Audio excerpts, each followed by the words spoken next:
ওই গো, তোমার হলো? চলো চলো, তাড়াতাড়ি চলো, বেরোতে হবে তো। হ্যাঁ হ্যাঁ, হলো হলো। আর একটু দাঁড়াও, আসছি বাবা, আসছি। তোমার সেই প্রতিবারের মতো এক কাণ্ড। এত দেরি করো না তুমি।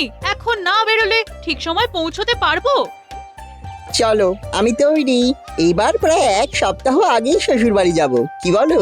হ্যাঁ, চলো চলো। কতদিন পর বাপের বাড়ি যাচ্ছি বলো তো? আমার তো আর তর সইছে না।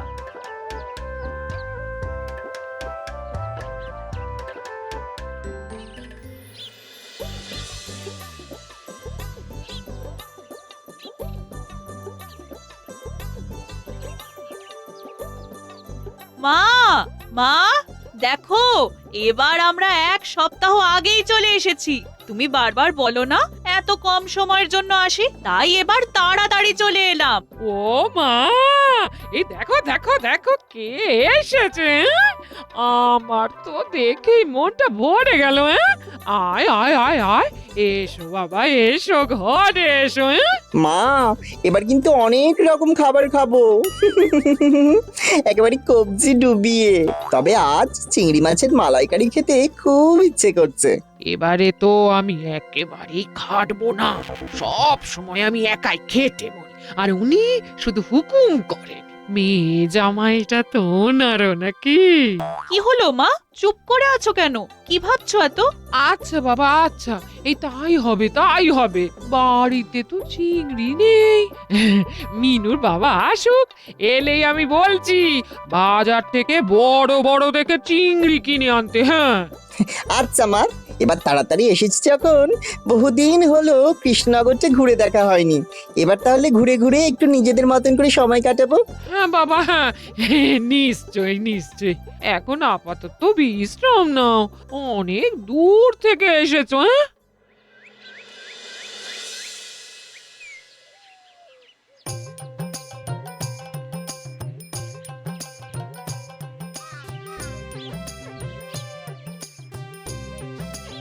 এ কি? এইসব কি? এই এত ফর্দ কিসের? তোমার মেয়ে আর জামাই এবছর একটু তাড়াতাড়ি চলে এসেছে। হ্যাঁ, জামাই আবদার করেছে চিংড়ির মালাইকারি খাবে, তাই ঝটপট বাজার থেকে এই জিনিসগুলো একটু এনে দাও দেখি। হ্যাঁ, উফ, ভাল লাগে না যত সব। এইমাত্র বাড়ি ফিরলাম, আবার এক্ষুনি যেতে হচ্ছে। কি যে ওদের এত তাড়াতাড়ি আসতে বলেছিল কে জানে। আর হ্যাঁ, তোমাকে না আসল কথাটাই বলা হয়নি। হ্যাঁ, মালাইকারিটা কিন্তু তোমায় করতে হবে, এটা মনে রেখো। আমায় করতে হবে মানে? তার মানে তুমি বলছো আমি সারাদিন রাজবাড়ি থেকে খেটে এসে আবার চিংড়ি মাছের মালাইকারি রাঁধবো?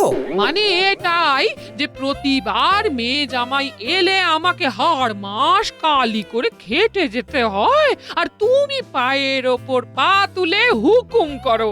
জামাইটা তুমি না বাবা জীবন সেটা বোঝা যায় না। এইবার তা হবে না, বুঝেছো? তুমি যে রান্না করতে পারো না তা তো নয়, বিয়ের প্রথম প্রথম আমাকে তো বেশ রান্না করে খাওয়াতে। এখন পুরনো হয়ে গেছি বলে একদিনও আমাকে রেহাই দিতে নেই। এ তো মহা মুশকিলে পড়া গেল দেখছি। সারাদিন এত খেটে খুটে এসে আবার জামাইয়ের জন্য রাতে খাটতে বসতে হবে। উফ, সংসার তো নয়, যন্ত্রণা যন্ত্রণা।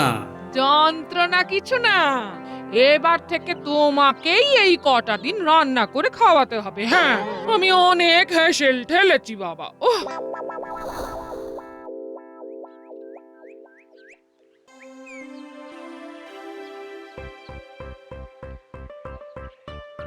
কই গিন্নি, আর কত দেরি? এবার তো রাজসভায় যেতে দেরি হয়ে যাবে। ভাতটা দাও। ভাতটা দাও মানে? তোমায় না আমি বললাম এই কটা দিন আমার ছুটি। এখন তোমরা মেয়ে বাবা মিলে রান্না করো আর আমাদের সবাইকে খাওয়াও। এই কদিন আমি কিচ্ছুটি করবো না, বুঝেছো? হ্যাঁ, এ তো আজব ব্যাপার, গিন্নি আমায় এইভাবে ফাঁসাচ্ছে। কিন্তু এখনো ভাত না হলে তো আমার রাজসভায় যেতেও দেরি হয়ে যাবে। যাই, অগত্যা আমি ব্যবস্থা করি।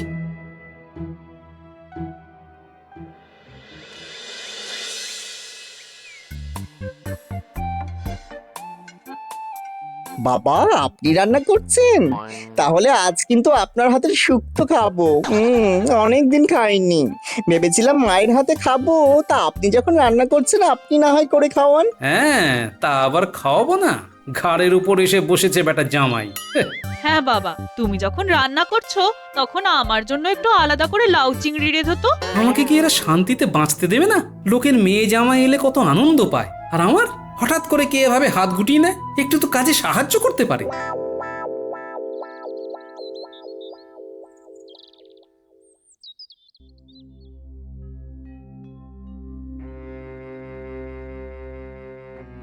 কি হে গোপাল, তোমার মুখের এই অবস্থা কেন? তা বা আজ এত দেরি হলো যে? তাছাড়াও তোমায় এত কেন ক্লান্ত দেখাচ্ছে গোপাল? আর বলবেন না মহারাজ, বাড়িতে আমার এক ফোঁটা শান্তি নেই। মেয়ে বউ জামাই মিলে আমাকে নাজেহাল করে ছেড়ে দিচ্ছে। কেন কেন কেন গোপাল, সামনে তো জামাই ষষ্ঠী, তোমার মেয়ে জামাই চলে এসেছে, তোমার তো আনন্দ হবার কথা। কিন্তু মহারাজ, এবার আমার সেটাই কাল হয়েছে। এক সপ্তাহ আগেই মেয়ে জামাই চলে এসেছে, আর এদিকে আমার বউ বলেছে যে কদিন ওরা থাকবে সেই কদিন সেও কোনো কাজ করবে না। এই কদিন নাকি তার ছুটি। বেশ হয়েছে, পেট মোটাটা এতদিন খালি খেয়ে আর ঘুমিয়ে ভুঁড়ি ফুলিয়েছে। একটু খেটে বুঝুক কেমন লাগে।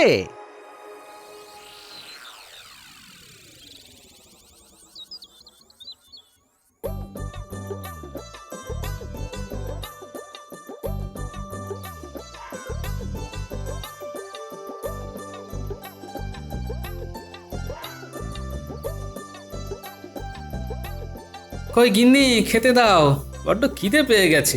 আজ এত খাটাখাটনি গেছে।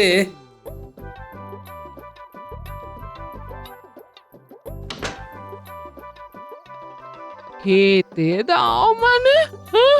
এ আমাদের তো সবার খাওয়া হয়ে গেছে। হ্যাঁ, আমি তো ঘুমিয়েই পড়েছিলাম, তুমি এলে বলে আবার উঠতে হলো। হ্যাঁ, হ্যাঁ, ঘুমিয়ে পড়েছিলে মানে? এত তাড়াতাড়ি ঘুমিয়ে পড়লে কেন? আর খাবার নেই মানেটা কি? হ্যাঁ, তোমরা কিছু খাওনি? হ্যাঁ খেয়েছি। হ্যাঁ, ও বেলা যা রান্না ছিল মোটামুটি তাই দিয়ে আমাদের তিনজনের খাওয়া হয়ে গেছে। বাবা, তাই আর আলাদা করে তোমার জন্য আর রান্না করিনি। হ্যাঁ, আর তোমার যদি খুব খিদে পায় তুমি না হয় একটু ভাত ফুটিয়ে নাও। আরে আচ্ছা আচ্ছা, তোমরা কেউ একবারও আমার কথা ভাবলে না? নিজেরা খেয়ে শুয়ে পড়লে। এতে এত দুঃখ পাবার কি আছে? হ্যাঁ? একটু তো ভাতে ভাত ফুটিয়ে নিতে বলেছি, এমন করছো যেন কি না কি অপরাধ করে ফেলেছি। হ্যাঁ, হ্যাঁ, সেই ঠিকই বলেছো। না ঠিক আছে, তুমি যাও গিয়ে ঘুমিয়ে পড়ো, আমি মুড়ি বাতাসা খেয়ে ঘুমিয়ে পড়ছি।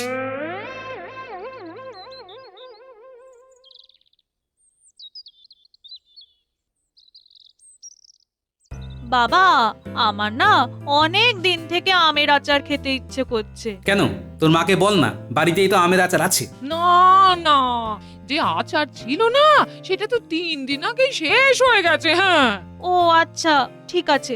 তাহলে একটা কাজ করো না বাবা, আমাদের আম গাছ থেকে বরং আম পেড়ে আমায় আচার বানিয়ে খাওয়াও। আরে, আমি এখন আচার বানিয়ে খাওয়াবো? আমার কি আর কোনো কাজ নেই? পারবে না কেন? নিজের মেয়ে একটু আবদার করে আচার খেতে চাইছে, সেটা তুমি দিতে পারবে না?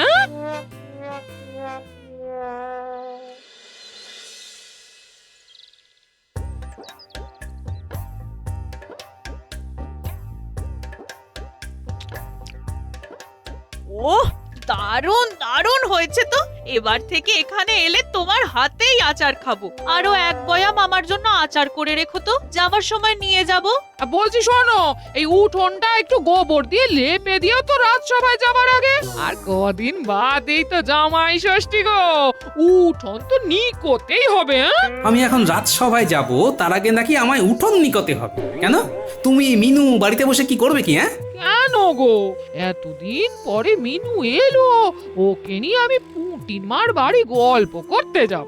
গল্প করতে যাওয়াটা তোমাদের কাজ? কেন, রাজসভায় ভাড়ামো করতে যাওয়াটা যদি তোমার কাজ হয়, আমাদের গল্প করাটাও কাজ হবে না কেন? হ্যাঁ, তুমি তুমি এত বড় কথাটা আমায় বলতে পারলে গিন্নি? সেই ভাড়ামো করেই না আমাদের সংসার চলে, বুঝলে? হ্যাঁ, সারাটা জীবন তো শুধু ওই করে আর খেয়ে ঘুমিয়ে কেটে গেল। তাই এবার একটু সংসারের কাজকর্ম করো গো। এ তো দারুণ ব্যাপার। এরকম শ্বশুরবাড়ি কজনের ভাগ্যে জোটে? যা চাইছি তাই পেয়ে যাচ্ছি, তা আবার শ্বশুরমশাই নিজের হাতে রান্না করে খাওয়াচ্ছেন। জামাই ষষ্ঠীর পরেও আমি আর বাড়ি যাবই না, এখানেই থেকে যাব।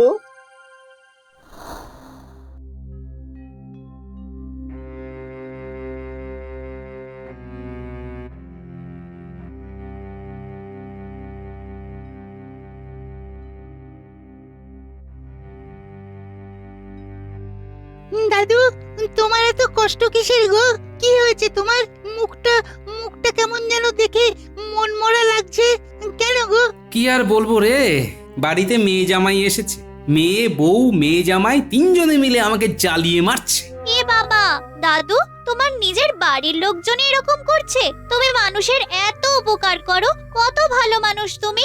নিজের লোকের জন্যই তো সঞ্চয় করছো, তারাই এরকম করছে। তুই তো ঠিকই বলেছিস, আমি তো সঞ্চয় করছি বাড়ির লোকের জন্যই, কিন্তু কোথায় যে কি সঞ্চয় করছি তা তো আমার বাড়ির লোক জানে না। এইবার তবে মজা দেখাচ্ছি। এখন আসি রে, আমায় আবার রাজসভায় যেতে হবে, দেরি হয়ে যাচ্ছে।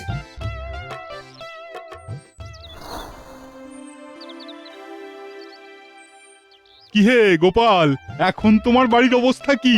এখনো কি সেই একই অবস্থা চলছে নাকি? তা মুক্তির উপায় কিছু পেলে? উপায় একটা পেয়েছি মহারাজ, তবে আপনার একটু সাহায্য লাগবে। হ্যাঁ হ্যাঁ, নিশ্চয়ই। কি সাহায্য লাগবে বলো? আমার একজন পেয়াদাকে একটু লাগবে মহারাজ। তাকে ঠিক যেমনটি বলবো, আমার বাড়িতে গিয়ে আমার অবর্তমানে তাকে তেমনটি বলে আসতে হবে। আর এমন কি গোপাল সেনাপতি, যাও তো গোপালের কাছে একজন পেয়াদাকে নিয়ে যাও। গোপাল যেমনটা বলছে সেই পেয়াদাকে ঠিক তেমনটাই করতে বলো। আচ্ছা মহারাজ, চলো চলো গোপাল। যা বললাম ঠিক ঠিক বুঝতে পেরেছো তো? আগে পেরেছি। ঠিক মতো করে বলতে পারবে তো? খুব পারবো। বাহ, খুব ভালো। তাহলে এখন বাড়ি ফিরে যাও, আমি কিছুক্ষণ এই গাছতলাতেই বিশ্রাম নিই। খেটে খেটে গা গতরে সব ব্যথা ধরে গেছে। কাল সকালে আমি রাজসভায় আসার পর আমার বাড়ি গিয়ে যেমনটা বললাম ঠিক তেমনটা করে বিকেলে এসে আবার এইখানে আমার সঙ্গে দেখা করবে, বুঝেছো? যে আগে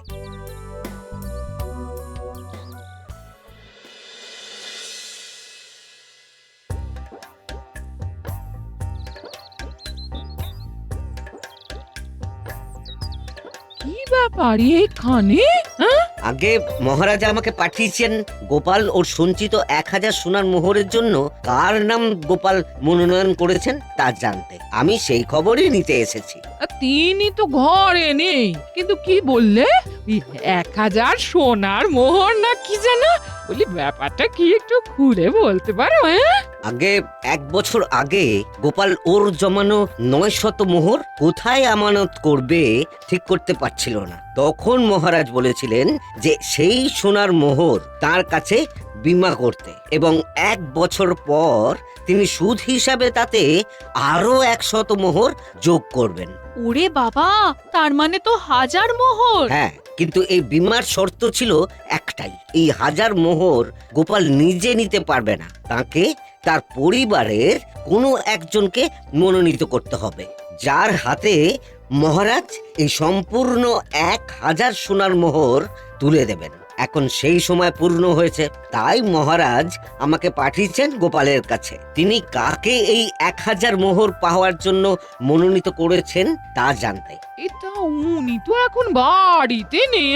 বাড়িতে এলে না হয় জানাবো আপনি এসেছিলেন। তারপর মহারাজের কাছে গিয়ে তিনি কাউকে মনোনীত করেছেন তা জানিয়ে আসতে বলবো। হ্যাঁ, আচ্ছা, এলে জানিয়ে দেবেন। এ বাবা, 1000 সোনার মোহর! পরিবারের কেউ একটা পাবে বললো, আর আমরা 3 জন ছাড়া তো পরিবারে আর কেউ নেই। তার মানে আমাদের 3 জনের মধ্যেই একজন কেউ পাবে, যে শ্বশুর মশাইয়ের সবচেয়ে প্রিয় পাত্র হবে।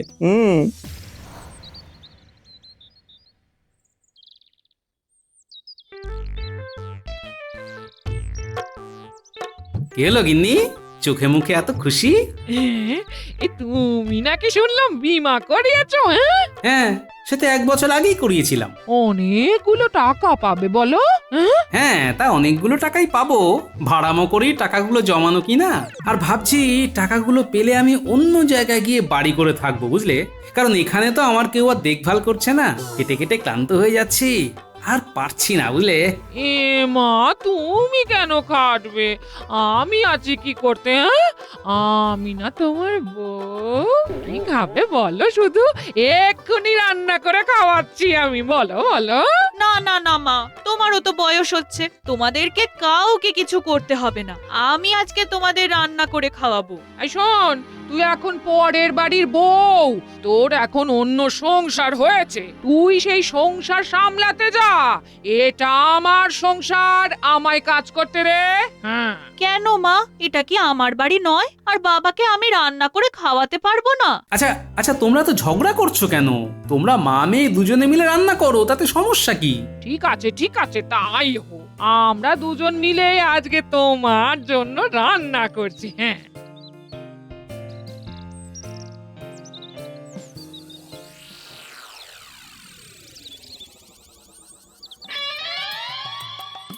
কি ফন্দিটাই না এটেছি, হ্যাঁ? এতদিনের এত কষ্টের একটু উপশম হলো বাবা, জমিয়ে খাই।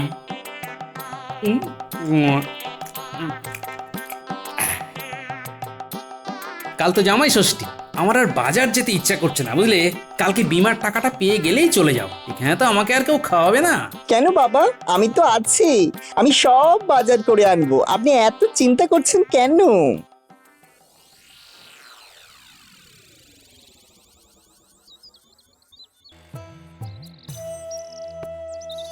আজ জামাই ষষ্ঠী আর আমাকেই খেটে খেটে মরতে হচ্ছে।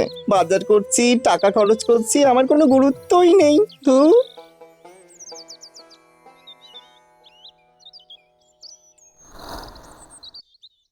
গোপাল, বাড়ি আছো?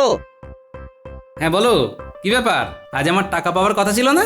হ্যাঁ, কথা ছিল, কিন্তু তুমি তো তোমার পরিবারের কাউকে এখনো মনোনীত করতে পারোনি। আমি তো বাড়ি এসে বলে গেছিলাম। আচ্ছা, আমি যদি আমার মেয়ে বউ দুজনকেই মনোনীত করি? তুমি যতজনকে খুশি মনোনীত করতে পারো, কিন্তু কমপক্ষে একজনকে করতেই হবে। অবিবাহিত হলে তোমায় কাউকে মনোনীত করার দরকার পড়তো না, কিন্তু তুমি যেহেতু বিবাহিত, তাই তোমায় এটা করতেই হবে। বেশ বেশ,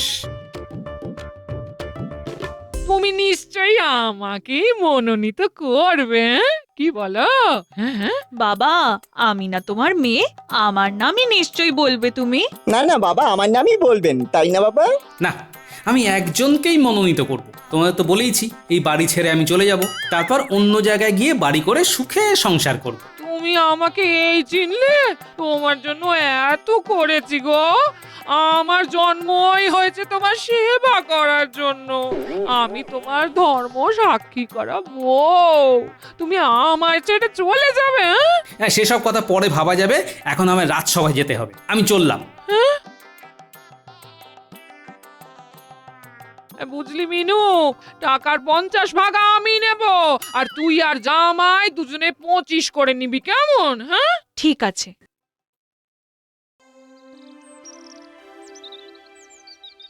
কি গোপাল, বাড়ির কি পরিস্থিতি এখন? মহারাজের সাহায্য পেয়ে আমার যে কি উপকার হয়েছে না, আপনাকে কি বোঝাবো। কেন, কি ব্যাপার? মহারাজের সাহায্য নিয়েই তো আমি বলেছি যে আমি অন্য কোথাও গিয়ে বাড়ি করব, আর সেখানেই সংসার করব। আরও বলেছি, মহারাজের কাছে আমার কিছু সঞ্চিত টাকা আছে, সেগুলো সব তাকেই দেব। তারপর থেকে আমার যা খাতির বেড়েছে, সে তোমায় আর কি বলবো। তা কি কি খেলে গোপাল? আরে চব্য চস্য লেজ্জ পেয়, কোনোটাই বাদ নেই, বুঝলে? মোটাটা প্রতিবার নিজের বুদ্ধির জোরে সব জায়গা থেকে পার পেয়ে যায়, ভালো লাগে না আর।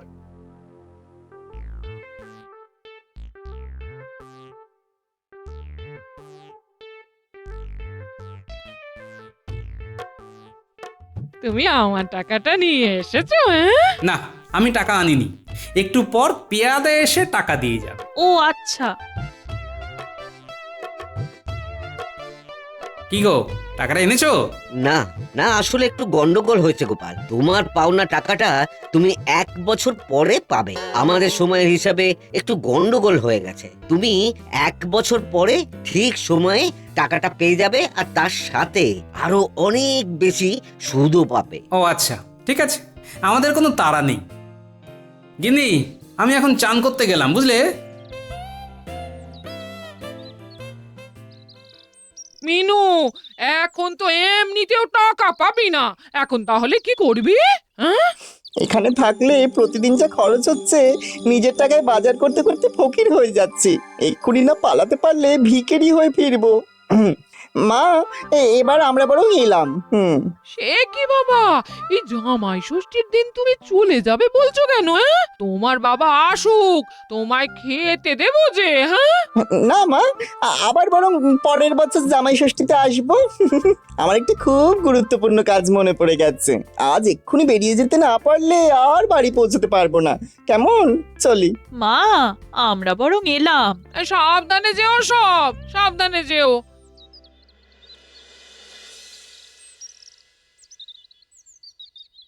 কই গিন্নি, মেয়ে জামাই কোথায়? মেয়ে জামাইয়ের একটু তাড়া ছিল বুঝলে, তাই ওরা হন্তদন্ত হয়ে বেরিয়ে গেল। হ্যাঁ ও আচ্ছা, তা আজকে কি রাজসভায় যাওয়ার আগে খাবার পাবো নাকি? হ্যাঁ, এখন 1 বছরের জন্য তো তোমাকে খাওয়াতেই হবে। কেন খাওয়াবো না? এই তো খেতে বসো, তোমায় খেতে দিচ্ছি। হ্যাঁ, এই নাও ভাই, 2টো মোহর। তুমি আমার যে উপকার করলে, তুমি না থাকলে জামাই বিদায়ও হতো না, আর গিন্নিও আমাকে খাটিয়ে খাটিয়ে মারত। তোমার জন্যই এই যাত্রায় রক্ষা পেয়েছি, বুঝলে? তুমি এত বড় একটা কাজ করতে পারলে? তোমায় এত খাতির যত্ন করলাম, আর তুমি আমাদের এইভাবে ঠকালে? তোমার তো এটাই দায়িত্ব, আমার সেবা করা। তা না করে যদি তুমি এরকম ভাবে আমায় অত্যাচার করো, তাহলে তো আমায় বুদ্ধির আশ্রয় নিতেই হয় গিন্নি। বেশ, ঠিক আছে, তুমি থাকো তোমার সংসার নিয়ে, আমি আজই বাপের বাড়ি চলে যাচ্ছি। ঠিক আছে, যাও। আমিও তাহলে অন্য আরেকজনকে বিয়ে করে ফেলবো। করাচ্ছি তোমার সংসার, করাচ্ছি। আমি কোথাও যাব না, এখানে থেকে তোমার হাড় মাস জ্বলিয়ে খাবো। তা তো আমি জানি গিন্নি, যতই তুমি আমার উপর রাগ করো না কেন, আমায় ছেড়ে তুমি আর কোথাও থাকতে পারবে না। এবার একটু হাসো, মুচকি করে, মিষ্টি হাসি।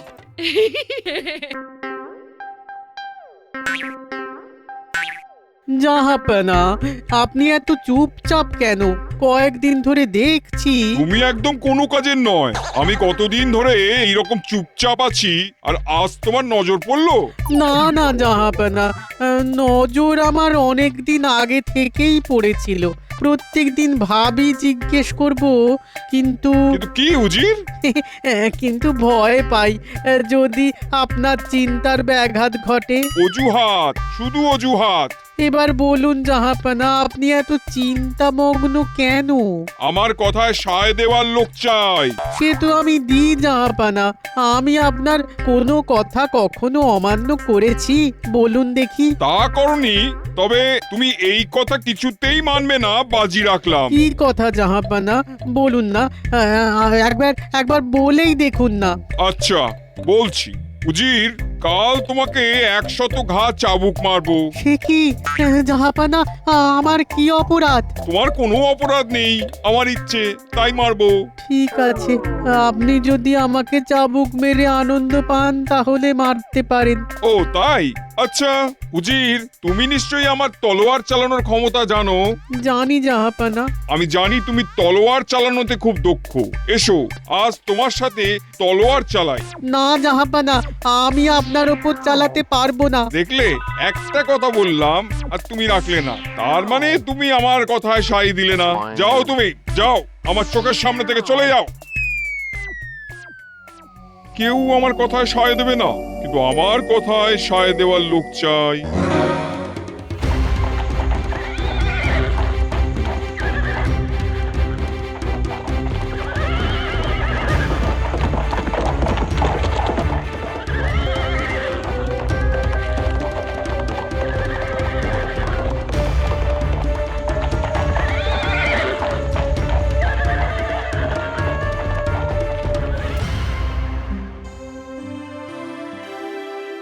কোকিল ডাকলো নাকি কাক?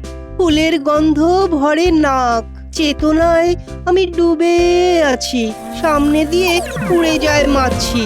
বাহ, খুব সুন্দর কবিতা। সভাকবি কবিতা পড়লো, আর আমার নাকের সামনে দিয়ে মাছি উড়ে যাচ্ছে। কি জ্বালা! তার মানে আপনি চেতনায় ডুবে গেছেন। কোন চিন্তায় ডুবে গেছেন মন্ত্রী মশাই? এখন তো আপনার রাজসভার চিন্তা ছাড়া আর কোনো চিন্তা করাই উচিত নয়। তুমি আর হেসো না তো। কি কি হলো মন্ত্রী? আহা, তুমি রেগে যাচ্ছ কেন? আসলে সভাকবির কথা মতো মন্ত্রী মশাইয়ের জীবনে এখন কোকিলের বদলে কাক ডাকছে। আহ গোপাল, কেন কাটা ঘায়ে নুনের ছিটে দিচ্ছ বলো তো? কি হয়েছে মন্ত্রী? কিছু না মহারাজ। মহারাজ, মন্ত্রী মশাই কাল সারা রাত ঘুমননি। কেন কেন কেন মন্ত্রী, কি হয়েছে খুলে বলো। কি আর বলবো মহারাজ, গিন্নি কাল রাতে আমাকে ছেড়ে চলে গেছে। আহা, এ তো খুবই দুঃসংবাদ। তা কখন ঘটেছে এই ঘটনাটা? আহা, এ তো বড় বেদনার, বড়ই কষ্টের।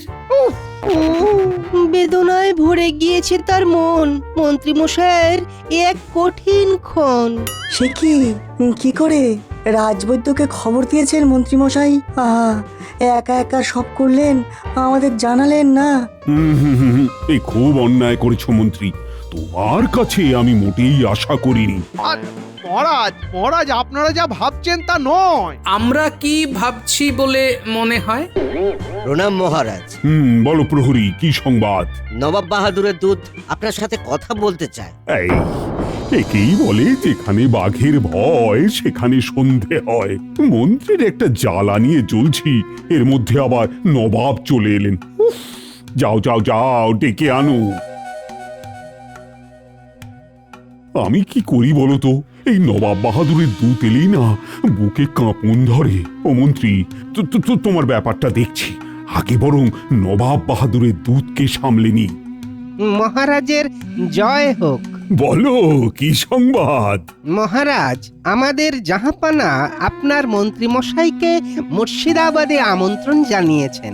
ওনাকে আমার সাথে এক্ষুনি যাওয়ার আজ্ঞা দিন। মন্ত্রী তো শোকগ্রস্ত, ও তো এখন শোক সাগরে ভাসছে। নবাব বাহাদুর ডাকছেন মানে অন্য কোনো কাজ আছে। না না না না না না, ওখানে যেতেই হবে। গিন্নি রাগ দেখিয়ে চলে গেছে, যাক। আমি কৃষ্ণনগর ছেড়ে মুর্শিদাবাদে থাকবো, দরকার পড়লে আবার একটা বিয়ে করব। কি ভাবছো মন্ত্রী? পত্নী বিয়োগ বলে কথা। বিয়োগ? ঠিক বলেছেন, ওটা সাময়িক বিয়োগ। স্বামী স্ত্রী খুনসুটি আর তার পরিণতি, এই সাময়িক বিচ্ছেদ। যা বাবা, তাহলে তুমি এখন কি করবে ভাবো? কি আবার করব? যাব। রাজকার্য তো আগে, শোক তাপ পরে মহারাজ। বাহ বাহ বাহ বাহ, বাহ মন্ত্রী বাহ, তোমার এই কথায় আমার মন ভরে উঠলো। তাহলে মহারাজ, মন্ত্রী মশাইকে আমার সাথে এক্ষুনি যেতে হবে, সেই মতো জাহাপানার নির্দেশ আছে। কি গো মন্ত্রী, তোমার কোনো কথা আছে? তাহলে যাত্রা শুরু করো। হ্যাঁ, তোমার যাত্রা শুভ হোক। বিষয়টা বেশ গোলমেলে। মহারাজকে বললে মহারাজ এক্ষুনি দুশ্চিন্তা শুরু করে দেবেন। না, যা করবার আমাকেই করতে হবে। দেখি কোথাকার জল কোথায় গিয়ে দাঁড়ায়। গোপাল, তোমাকে একটু যেন দুশ্চিন্তাগ্রস্ত দেখছি, কি হয়েছে? ঠিক বুঝে উঠতে পারলাম না নবাব বাহাদুরের এত কিসের তাড়া। দূত পাঠিয়ে প্রায় তুলে নিয়ে যাওয়ার মতো বিষয়টা হলো না? বিষয়টা অনেকটা সেই রকম, ঠিকই বলেছো গোপাল। তা তুমি কি ভাবছো? আমার কিরকম একটা খটকা লাগছে, বুঝলে? হটকাটা ঠিক কিরকম? ডাকটা মনে হয় নবাব বাহাদুরের থেকে আসেনি। তবে কার কাছ থেকে এসেছে বলে মনে হচ্ছে? সেটাই তো বুঝতে চাইছি। কোনো আন্দাজ গোপাল? মন্ত্রীর কি পুরলো কপাল? তাহলে কি হবে একটু তো ভাবা উচিত। আমাকে দুটো দিন দেখতে দাও বিজ্ঞানী, তারপর যা করার করব। এখন চলো বাড়ি যাই।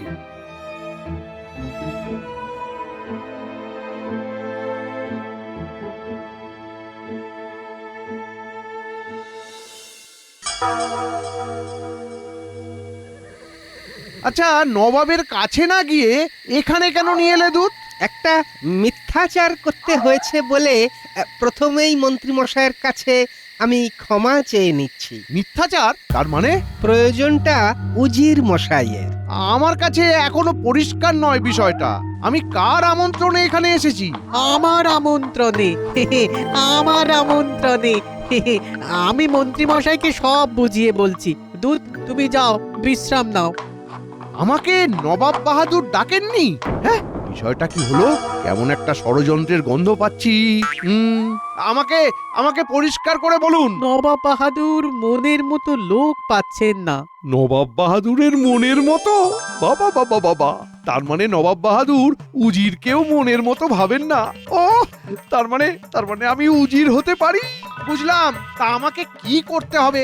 আপনাকে কাল সকালে জাহাপানার কাছে নিয়ে যাব। তারপর জাহাপানা আপনাকে যে রকম প্রশ্ন করবে আপনি ঠিক সেই রকম উত্তর দেবেন। নবাব বাহাদুরের সব কথায় সায় দিতে হবে, যেটা আমি পারিনি। বোকা একটা। নবাব যেরকম বলবে সেই রকম ভাবেই তো চলতে হবে। নবাব উঠতে বললে উঠবো, বসতে বললে বসবো। সবাই সবটা পারে না, ওটা একটা বিশেষ কৌশল। আমার কাছে নবাবের সুস্থতা ছাড়া আর কিছু ভাবনা চিন্তা করার নেই।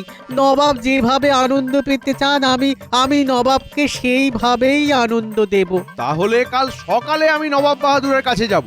রাতে আপনি আমাদের অতিথিশালায় থাকবেন। চলুন চলুন যাওয়া যাক, চলুন চলুন।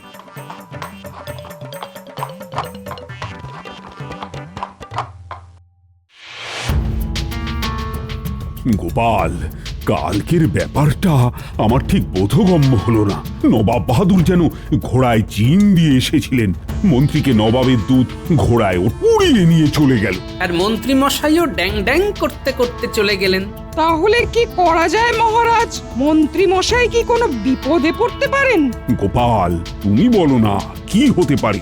খারাপ কিছু ভাবার এখনো সময় হয়নি, আরো কয়েকটা দিন যাক।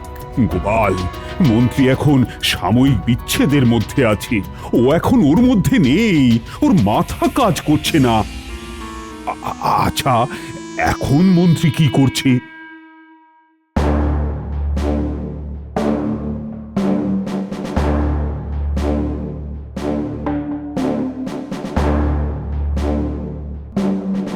কি উজির, কৃষ্ণচন্দ্রের মন্ত্রী আমার এখানে কেন? জাহাপানা, আপনি চেয়েছিলেন আপনার সব কথাতে সায় দেয় এমন একটি লোক। আমি মন্ত্রী মশাইকে এনেছি। বাহ, ঠিক আছে, আমি মন্ত্রীর সাথে বিষয়টা বুঝে নিচ্ছি। তুমি এখন আমার সামনে থেকে যাও। মন্ত্রী, তাহলে তুমি আমার সব কথাতে সায় দিতে রাজি আছো? হ্যাঁ নবাব বাহাদুর। বাহ, এইবার মন্ত্রীকে নিয়ে বেশ খেলা যাবে। আচ্ছা মন্ত্রী, আমার নাচ দেখতে ইচ্ছে করছে, তুমি আমাকে নাচ দেখাও। নাচ? এই রে, কি নাচ দেখাবো? নাচ তো জানি না। জানি না বললে যদি নবাব বাহাদুর খেপে যায়। না না না না না, নাচতেই হবে, নাচতেই হবে। কি নাচ নাচবো নবাব বাহাদুর? ভূতের নাচ। নাচো নাচো নাচো, শিগগিরই নাচো। হাউ মাউ খাও, দুম দুম, হাউ মাউ খাও, ঝম ঝম, হাউ মাউ খাও, দুম দুম দুম, হাউ মাউ খাও, ঝম ঝম, ঝম ঝম, হাউ মাউ। বেশ জমে গেছে। হাউ মাউ খাও। থামো, থামো। একটু দম নিয়ে নাও, তারপর আবার নাচবে। এবার সাপের নাচ। একটু বিশ্রাম নিয়ে নাও। বেশ বেশ আনন্দ পেল। হ্যাঁ বাবারে, সাপের মতন নাচলে তো আমার শির দ্বারাই নড়বড়ে হয়ে যাবে।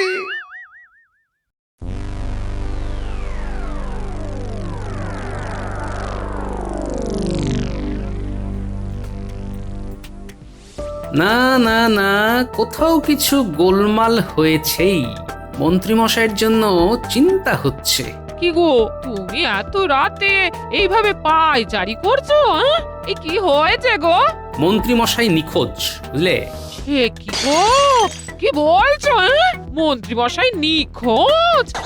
হ্যাঁ, সেদিন মুর্শিদাবাদ থেকে নবাবের দূত এসে একেবারে ধরে নিয়ে গেল। তারপর থেকে আর কোনো খবর নেই। মহারাজ কিছু বলছেন না? মহারাজও তো চিন্তা করছেন। এতদিন হয়ে গেল, একটা খবর তো মুর্শিদাবাদ থেকে আসা উচিত ছিল। এ তুমি কি ভাবছো? কি হতে পারে? অনেক কিছু হতে পারে গিন্নি, আবার নাও হতে পারে। খুব চিন্তায় আছি, বুঝলে? মহারাজ, কাল আপনি কাউকে মুর্শিদাবাদে পাঠান। আমিও তাই ভাবছি। আর আমার পাঠাবার লোক বলতে তো গোপাল। দেখি, কাল সকালে গোপালকে মুর্শিদাবাদ পাঠানোর ব্যবস্থা করব। আপনি দুশ্চিন্তা করবেন না মহারাজ, গোপালকে পাঠান, দেখবেন গোপাল ঠিক আসল খবর এনে দেবে মহারাজ। হ্যাঁ, গোপালের ওপর আমার অনেক ভরসা।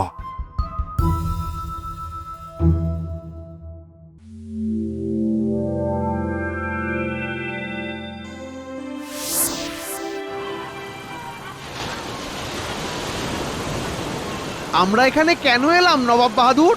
আমরা এখানে একটা মজা করব। এখানে কি মজা করবে রে বাবা? দেখছো ঢেউগুলো কিরকম পাড়ে এসে ধাক্কা খাচ্ছে।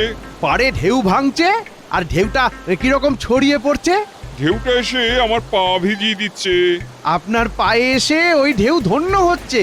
আমি যদি ঢেউকে বলি, ও ঢেউ তুমি আমার পাটা ভিজিয়ে দিও না, তাহলে ঢেউ আমার কথা শুনবে?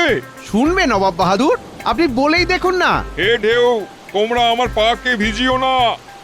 মন্ত্রী, ওই দেখো ঢেউ কেমন এগিয়ে আসছে। থামো থামো, কই গো, তোমার ঢেউ তো থামছে না। আরে আমার কথাও শুনছে না। এই এই এই যা যা যা যা যা, এ পা কিরকম ভিজিয়ে দিল। এই রে, এবার কি হবে? কি মন্ত্রী, তুমি যে বললে ঢেউ আমার কথা শুনবে, কই শুনলো না তো? কেন শুনলো না নবাব বাহাদুর? আপনি তো সর্বশক্তিমান। তার মানে বলছো যেহেতু আমি নবাব, সেই জন্য আমি যা বলবো তাই হবে? হওয়া উচিত নবাব বাহাদুর, হওয়া উচিত। আচ্ছা, আরেকটা কথা বলছি, তুমি ভাবছো তো যে নবাব বাহাদুর পাগল হয়ে গেছে তাই ভুলভাল বকছে? নবাব বাহাদুর নিজেই নিজেকে পাগল বলছেন। আমার কাজ নবাবের কথায় সায় দেওয়া, সুতরাং ঠিক তাই নবাব বাহাদুর, আপনি যা ভাবছেন তা সত্যি। তার মানে তুমি বলছো আমি পাগল? তোমার সাহস তো কম নয়, বুদ্ধিহীন। নবাবের মাথা খারাপ। এই প্রহরী, এই বুদ্ধিহীন মন্ত্রীকে গ্রেফতার করে মুর্শিদাবাদে নিয়ে চলো। এই ক্ষমা ক্ষমা নবাব বাহাদুর, ক্ষমা ক্ষমা। গোপাল, আজও তো কোনো খবর এলো না। আহ, মন্ত্রীর জন্য খুব দুশ্চিন্তা হচ্ছে। সবেতে না তড়বড় করাটা মন্ত্রীর একটা স্বভাব। বারবার বললাম একটু ভেবে দেখো। মহারাজ, এখন মন্ত্রীমশাইয়ের চরিত্র বিশ্লেষণ করে সময় নষ্ট না করে আমাদের উচিত মন্ত্রীমশাইয়ের খবর নেওয়া। হ্যাঁ, সেটা তো অবশ্যই। গোপাল, আমার মনে হয় তোমার মুর্শিদাবাদে যাওয়াটাই সব দিক থেকে ভালো হবে। আপনি যা আজ্ঞা দেবেন মহারাজ। হ্যাঁ, তুমি আজই রাতে মুর্শিদাবাদ চলে যাও, তাহলে তুমি কাল সকালেই মুর্শিদাবাদ পৌঁছে যাবে, আর আমি তোমার যাতায়াতের সব ব্যবস্থা করে দিচ্ছি। যথা আজ্ঞা মহারাজ।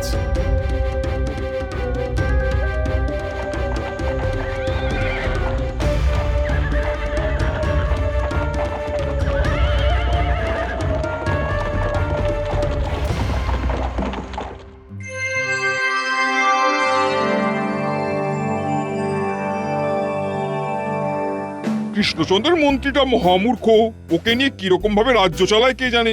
গোপাল আছে তো, কূটবুদ্ধিটা গোপালের ভালো আসে। ঠিক বলেছো গোপাল, গোপালকেই প্রয়োজন ছিল। তুমি দুধকে বলো গোপালকে এখানে আসার জন্যে, তাহলে আমার কথায় সায় দেওয়া মানুষের মধ্যে কে সেরা তার সঠিক বিচারটাও করতে পারবে। আমার কি মনে হয় জাহাপানা, গোপাল আজকালের মধ্যেই মুর্শিদাবাদ আসছে। এই কথাটা তোমার কিভাবে মনে হলো? দেখুন জাহাপানা, মন্ত্রী এখানে আছে তার কোনো খবর আমরা পাঠাইনি। তিনি কিরকম আছেন সেটা জানবার জন্য মহারাজ নিশ্চয়ই গোপালকে পাঠাবেন। আমরা আজকের দিনটা দেখব। ঠিক আছে, তোমার কথা যুক্তি আছে উজির, আমরা আজকের দিনটা দেখব। সেই ভালো জাহাপানা। মন্ত্রীর খবর কি, চলো দেখে আসি।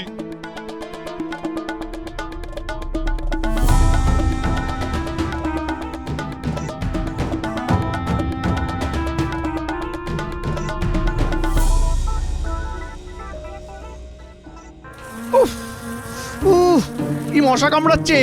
এখান থেকে আমাকে উদ্ধার করবে কে? মহারাজ, মহারাজ, আর আপনাকে বোধহয় দেখতে পাবো না। গোপাল, তোমাকে কত কি না বলি। আজ বুঝছি তুমি কত বুদ্ধি ধরো গোপাল। কি মন্ত্রী, কেমন বোধ করছো? ভালো তো? আপনি ভালো বললে ভালো নবাব বাহাদুর, আর খারাপ বললে খারাপ। তাই নাকি? আমি তো দেখছি তুমি দিব্যি আছো। খুব মশা কামড়াচ্ছে নবাব বাহাদুর। মশার কাজই তো কামড়ানো মন্ত্রী, ওদের কিভাবে বারণ করি বলো? তোমায় তো দুটো হাত দিয়েছে, চটাস চটাস আওয়াজ করো, দেখবে একটাও মশা থাকবে না। আচ্ছা, কৃষ্ণনগর থেকে কেউ আমার খোঁজে আসেনি? এখনো পর্যন্ত কেউ আসেনি, আর এসেই বা কি করবে? তোমার মতন বুদ্ধিহীন মন্ত্রীকে নিয়ে কি বা করবে কৃষ্ণচন্দ্র? না হোমে লাগবে না যজ্ঞে লাগবে। চলো চলো চলো চলো উজির, চলো। গিন্নি, আর বোধহয় তোমার সাথে দেখা হলো না।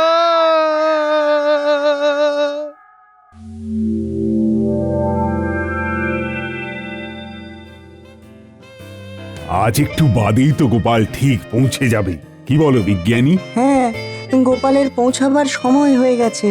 আমাদের একটাই চাওয়া, মন্ত্রীমশাই যেন সুস্থভাবে ফিরে আসেন। আর তার সাথে গোপালও। গোপাল ফিরে এলেই জানতে পারবো যে কি ঘটেছিল ব্যাপারটা। ভালো ভালো পৌঁছে ফিরে আসুক আমাদের গোপাল। নবাব বাহাদুরের জয় হোক। আরে গোপালজি, আমার উজি ঠিক বলেছে যে আজ তুমি আসবেই। আপনার উজির বিচক্ষণ নবাব বাহাদুর। ধন্যবাদ গোপাল। আপনি দয়া করে বলুন আমাদের মন্ত্রী কোথায়? মহারাজ খুব চিন্তিত। মন্ত্রীকে তো কারাগারে বন্দি করে রেখেছি। কেন নবাব বাহাদুর? তোমাদের মন্ত্রী মহামূর্খ। শোনো তবে, কি মন্ত্রী, তুমি যে বললে ঢেউ আমার কথা শুনবে, কই শুনলো না তো? কেন শুনলো না নবাব বাহাদুর? আপনি তো সর্বশক্তিমান। তার মানে বলছো যেহেতু আমি নবাব, সেই জন্য আমি যা বলবো তাই হবে? হওয়া উচিত নবাব বাহাদুর, হওয়া উচিত।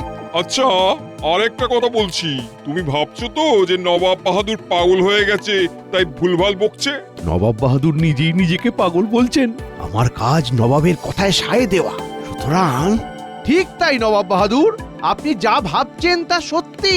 তার মানে তুমি বলছো আমি পাগল? তোর সাহস তো কম নয়, বুদ্ধিহীন। নবাবের মাথা খারাপ। এই প্রহরে, এই বুদ্ধিহীন মন্ত্রীকে গ্রেপ্তার করে মুর্শিদাবাদে নিয়ে চলো। এই ক্ষমা ক্ষমা নবাব বাহাদুর, ক্ষমা ক্ষমা। বুঝেছি। তা নবাব বাহাদুর, মন্ত্রী মশাইকে ফিরিয়ে নিয়ে যাব কিভাবে? আমার হ্যাঁতে হ্যাঁ বলা আর আমার কথায় সায় দেওয়া একটা লোকের প্রয়োজন। তাকে বুদ্ধিমান হতে হবে। 3 জন লোক এসেছে, তোমাকে বিচার করে বলতে হবে কে সেরা। কে সেরা বুদ্ধিমান মোসাহেব? ঠিক আছে, একে একে তাদের পাঠান। যাও দুধ, তুমি প্রথম জনকে নিয়ে এসো। গোপাল, দেখি তুমি কেমন বিচার করো। প্রণাম নবাব বাহাদুর, আমি অনেক দূর থেকে এসেছি। ওহে, তুমি দূর থেকে আসো আর কাছ থেকে আসো সেটা কোনো বড় ব্যাপার নয়। তোমাকে কি কাজ করতে হবে সেটা জানো কি? আগে পারবো না কেন? আমার মনে হয় তুমি পারবে না। কি পারবো মশাই, আমাকে রেখে দেখুন না। না হে, তোমার দ্বারা আর যাই হোক এই কাজ হবে না। তুমি এসো। দূত, দ্বিতীয় জনকে পাঠাও। এর দ্বারা হবে না, দেখি পরের জন কি বলে। কি হে, নবাবের হ্যাঁতে হ্যাঁ মিলাতে পারবে? সব কাজে সায় দিতে পারবে? কেন পারবো না? আমার বাপ দাদা চিরকালই এই কাজ করে গেছেন। তাই নাকি? তা তেনারা কার সব কাজে সায় দিয়ে গেছেন? সব তাদের বউদের হ্যাঁতে হ্যাঁ, নাতে না করে গেছে। ও আর কঠিন কাজ কি? ও তো সবাইকেই করতে হয়। আমাকেও করতে হয়, উজিরকেও করতে হয়, আমার মনে হয় তোমাকেও করতে হয়। না, আমার মনে হয় না তুমি পারবে। দূত, তৃতীয় জনকে নিয়ে এসো। সে কি গোপাল, রাজ্যে কি সায় দেওয়ার লোকের অভাব পড়লো? দেখি এই তৃতীয় ব্যক্তি কি বলে। নবাব বাহাদুর প্রণাম। তুমি নবাব বাহাদুরের সব কাজে সায় দিতে পারবে তো? আপনার কি মনে হয় আমি পারবো? আমার তো মনে হয় তুমি পারবে। তাহলে আমি পারবো। যদি সব কাজ ঠিক মতো না করতে পারো? তাহলে নাও করতে পারি। সূর্য পশ্চিম দিকে ওঠে তা তুমি স্বীকার করো? স্বীকার করি মানে? আমার 14 পুরুষ স্বীকার করতে বাধ্য। ধন্য, তুমি আমার দেখা সেরা হ্যাঁতে হ্যাঁ মেলানো মানুষ। নবাব বাহাদুর, ইনিই হলেন আপনার উপযুক্ত। তাহলে এবার আমাদের যেতে আজ্ঞা করুন। বুঝি, মন্ত্রীকে মুক্ত করো আর গোপালকে শ্রেষ্ঠ বিচারের জন্য 500 সোনার মোহর দেবে। ধন্যবাদ নবাব বাহাদুর। বুঝি, গোপাল যার সহায় তার প্রভু বিপদ নাহি হয়। আচ্ছা মন্ত্রী, কাল যে বিচার আমি করে দিলাম, তারপরে আমার নামে কিরকম আলোচনা চলছে?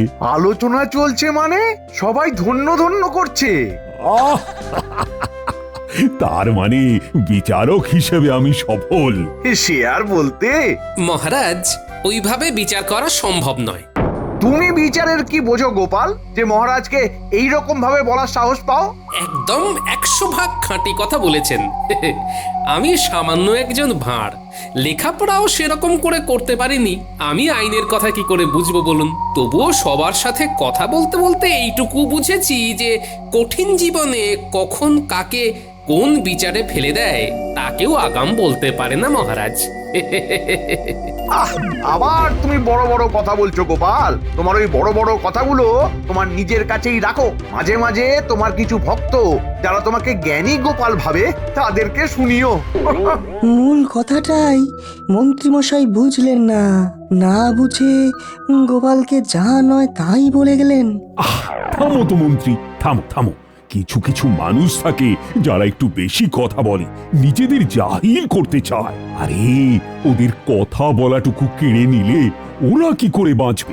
ওরা কথা বলে যাক, ওদের কথার গুরুত্ব না দিলেই চলবে। ঠিক আছে মহারাজ, আপনার যা ইচ্ছে। ঠিক আছে মহারাজ, যখন আমার আপনার কাছে কোনো গুরুত্বই নেই তখন আর আপনার সভায় আমার কি প্রয়োজন? যদি মহারাজের আজ্ঞা থাকে তাহলে আমি রাজপ্রাসাদ থেকে বিদায় নিয়ে নিচ্ছি। তুমি চলে যাবে? যাও, জেনে রেখো তোমাকে কিন্তু বরখাস্ত করা হলো, আর এই রাজসভায় তোমার কোনো প্রয়োজন নেই। মহারাজ, তবে আমাকে আজ্ঞা দিন।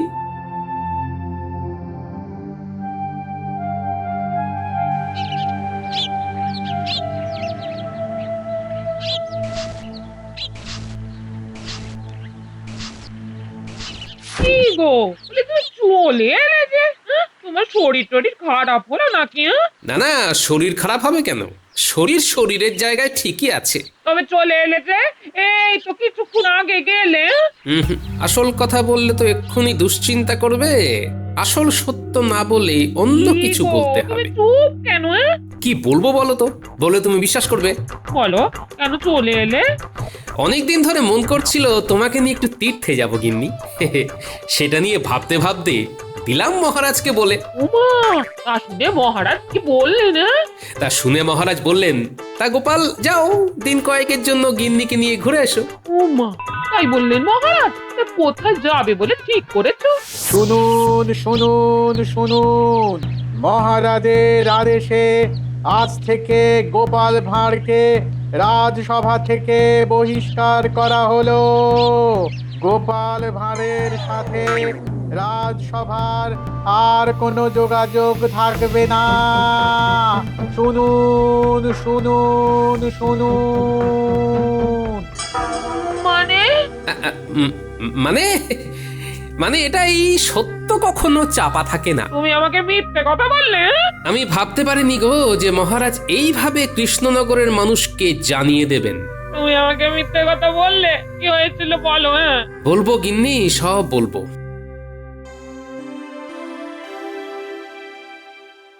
এইভাবে গোপালকে যে রাজসভা থেকে বহিষ্কার করে দেবেন এটা ভাবতেও পারিনি। ছি, মহারাজ পরে বুঝতে পারবেন যে তিনি কত বড় ভুল করেছেন। আসতে হবে গোপালের কাছে তখন, অহংয়ের বেড়া ভাঙবে যখন। বাহ, ভালো বললে তো সভাকবি। কি বিজ্ঞানী, তুমি চুপ করে কেন? কি ভাবছো? মহারাজ গোপালের কথা তাই বুঝতে পারেননি। গোপাল কিন্তু মহারাজকে কখনো এমন কথা বলেনি যে মহারাজ ছোট হন, এটাই ভাবছিলাম। এই রাজসভায় আর না, মহারাজ আমাদেরও চান না। চলো সভাকবি, আমরা একটু গোপালের সাথে দেখা করে আসি। গোপালের সাথে কথা বলে একটু হালকা হই। চলো চলো পণ্ডিত, চলো। ঠিক আছে, চলুন তবে যাই।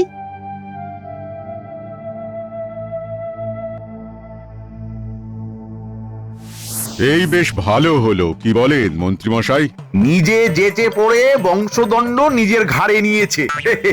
আমি তো শুধু আগুনে একটু ঘি দিয়েছি। বেশ হয়েছে, এইবার রাজসভাকে মনের মতন করে গড়ে তুলতে হবে। কি সেনাপতি, কেমন লাগছে? বেশ একটু ফুরফুরে লাগছে না? তার লাগছে না, খুব লাগছে। গোপালকে কি সহ্য করা যায় নাকি? মহারাজ নিজেই মাথায় তুলেছেন, এবার বুঝতে পেরেছেন যে জুতো পায়েই পড়ে, জুতোকে মাথায় তুলতে নেই। জুতোকে মাথায় নিলে ওই ধুলো ময়লা মাথায় গিয়ে মাথাটাই মলিন হবে। কাল থেকে রাজসভাটা নিজের হাতে সাজাবো। আহা, সব নিজের লোক ঢোকাবো, গোপালের জায়গায় বটা ঘটাকে। আর তোমরা তো আমার হয়েই কথা বলবে। তোমাদেরকে নিয়ে আমার কোনো চিন্তা নেই। কিন্তু সভাকবি আর বিজ্ঞানী, এই দুজনকে কিভাবে তাড়ানো যায়? তাড়িয়ে লাভ নেই, তাড়িয়ে লাভ নেই। আমরা সবাই এক হয়ে গেলে ওরা দুজনে বেকায়দায় পড়বে। ওদের তো এক ঘরে করে দেব। আর এক ঘরে থাকতে থাকতে ওরাও ক্লান্ত হয়ে পড়বে। তারপর ওরা কোনোদিন বিরক্ত হয়ে নিজেরাই ইস্তফা দেবে। এটা কিন্তু খুব ভালো ভেবেছেন মন্ত্রী মশাই।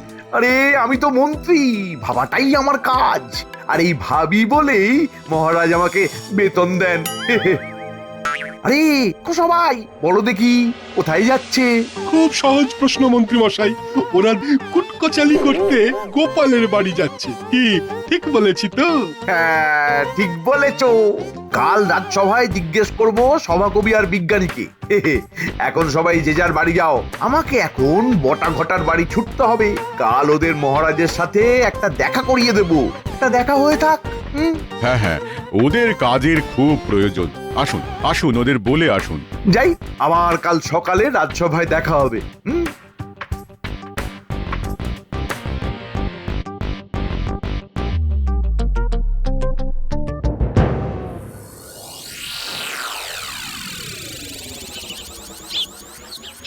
কি হে গোপাল, আছো নাকি বাড়ি? আরে এসো এসো বিজ্ঞানী, এসো। বাবা, পণ্ডিত এসেছে। বারে আসবো না? তুমি আমাদের বিপদে আপদে কিভাবে রক্ষা করো, আর তোমার বিপদে আমরা আসবো না, তা কি হয়? আমাদের বিপদে আর ভয় নেই। গোপাল যেখানে নেই সেখানে আমরাও নেই। হ্যাঁ গোপাল, আমরা ঠিক করেছি কাল থেকে আমরা তিনজন রাজসভাতে যাব না। একদম ভুলেও ওই ভুলটা করো না বিজ্ঞানী। তোমরা যদি রাজসভায় না যাও তবে আমি খবর পাবো কি করে? মহারাজ যে একা হয়ে যাবেন। তুমি এখনো মহারাজের কথা ভাবো? আমাকে তাড়িয়ে দিলেও মহারাজকে আমি শ্রদ্ধা করি। মহারাজের কোনো ক্ষতি হলে রানীমার উপর তার প্রভাব পড়বে। ঠিক আছে গোপাল, রাখবো তোমার কথা। যতই থাকুক হৃদয় মাঝে তোমার জন্য ব্যথা। গিন্নি, কোথায় গেলে গো? দাও দাও, আমার সহকর্মীদের জল খাবার দাও। আবার এইসবের কি দরকার? সারাদিন পর আমার ঘরে এলে আমাকে অতিথি সেবা করতে দাও। ওই তো গিন্নি এসে গেছে। এই যে মুড়ি আর নারকেল দিয়ে মেখে এনেছি, সবার জন্য নয়। হ্যাঁ, আমের সময় আমরে দাদা, জামের সময় জাম, সন্ধ্যাবেলায় নারকেল মুড়ি, ঠান্ডা করে ভুড়ি। এতদিনে একটা খবরের মতো খবর দিলেন বটে। মন একদম কিরকম ফুরফুরে হয়ে উঠলো। এবার তাহলে আমাদের মনোবাঞ্ছা পূর্ণ হবে। হবে মানে? হয়ে গেছে। কাল আমার সাথে রাজসভায় যাবি। গোপালের জায়গায় আমি তোদের বসিয়ে দেব। মহারাজ মানবে কেন? মহারাজ হয়তো অন্য কাউকে ভেবে রেখেছেন। ভেবে রাখলেই হবে? আমার একটা মত আছে না, ওসব নিয়ে একদম ভাববি না। জানবি তোদের মাথার ওপরে মন্ত্রী আছে। ও মা গো, আপনি কি সুন্দর কথা বললেন, আমার প্রাণটা কেমন জুড়িয়ে গেল। এমনি ভাবে কেউ কোনোদিনও বলেনি। তার মানে কাল থেকে আমরা দুজনে রাজকর্মচারী। সকাল সকাল চলে আসবি, বুঝলি? তোদের প্রথম দিন তো, দেরি করা ঠিক হবে না। একদম চিন্তা করবেন না, আমরা সবার আগে ওখানে গিয়ে দাঁড়িয়ে থাকবো। হ্যাঁ ঠিক আছে, আজ তবে আসি।